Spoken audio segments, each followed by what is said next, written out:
Hi guys, it's Ray. I just wanted to jump on real quick today to show you how I finish my tile coasters. I've been through the process of how I make them. I've said how I finish them, but I've never actually shown it. So what I do is I take a cork square, just a thin piece of cork, and I adhere it to the back of the tile. That way it gives a nice non-scratch, non-slip surface. You can use felt if you want. I think cork is better personally, so I will stick to cork.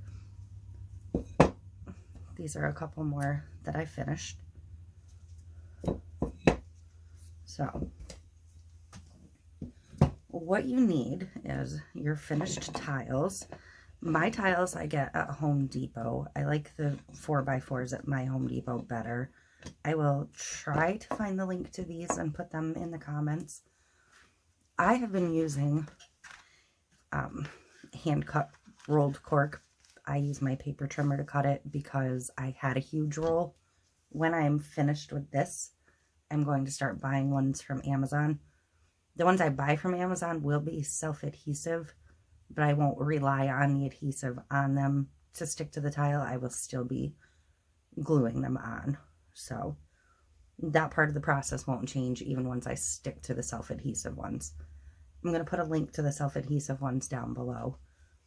In the past, I used E6000 to glue these on, and I found that much harder to manage. I bought this time around,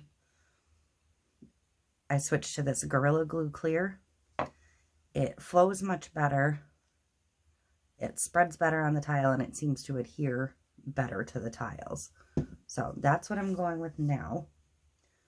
When you're done with your tiles, when you're done with the resin, you're going to want to look at the backs. I don't tape the backs of these. I don't feel a need because so little of it shows anyways. If this is going to bug you, you can paint or finish your backs, but so little of it shows that I'm not concerned about that. So you'll have to clean up any lumps that get over the raised part of the tile. However you normally clean up your resin. There's a lot of different ways of doing it. Use your proper PPE if you have a concern with resin. I still don't have a heat gun that has a tool to scrape an edge, so all I've been doing is heating it real quick and using an X-Acto knife. So I'll show you that real quick. I just warm it enough that the resin is soft enough. Again, this is why you want PPE, in case you're releasing any fumes. Work in a ventilated area. And then I'm just going to slide my blade carefully across the bottom. And that's all I do. That brings it down smooth enough to fit flat. Simple. This one only has a couple of little bumps from top coating. You don't want to overheat the resin, but you want it soft enough that you can work with. I think that one, I better get that piece just in case. That one I overheated a tiny bit. So that is it for prepping for the backing. Now, I like to, let me move most of these out of the way.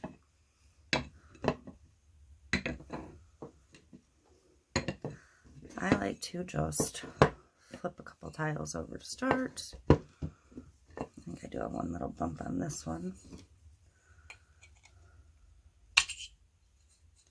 Be careful not to hurt yourself. I'm going to take a piece of the cork. I am not going to use the squirt nozzle. It's easier just to pour if I can get it opened.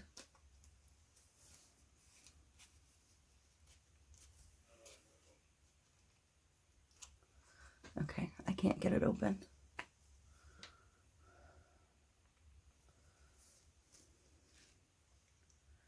So if I could get the top off, I would take the top off.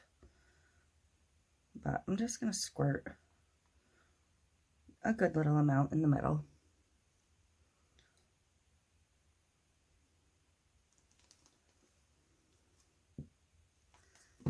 And I like to take a big popsicle stick, the tongue depressor size, and just basically butter the cork with the adhesive. Make sure you get it out all the way to the edges. If you don't have enough, just add a little. So I like the top off, then I can just pour a larger amount.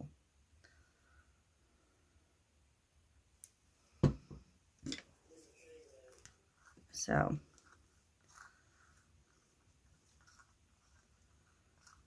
that's all I do. Just a thin coat. It doesn't have to be runny. Now,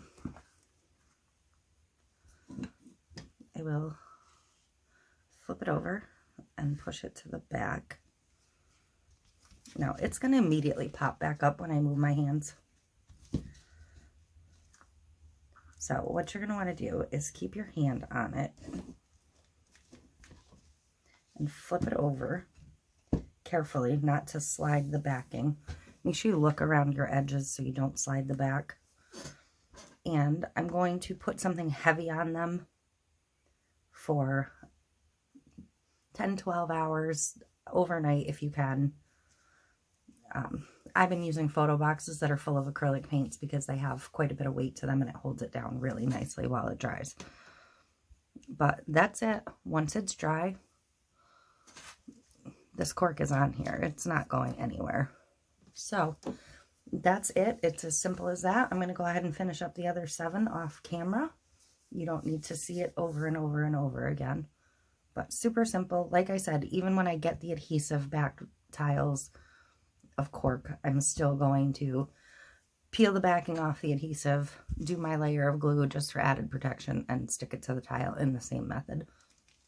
I will get links to Amazon for the Gorilla Glue I'm using, the tile corks that I'm going to order, and if I can find them on Home Depot, because I don't know, these tiles may vary in different parts of the country, I will get them linked as well. So that's all you have to do to make beautiful handmade coasters that will hold up for years. Thank you.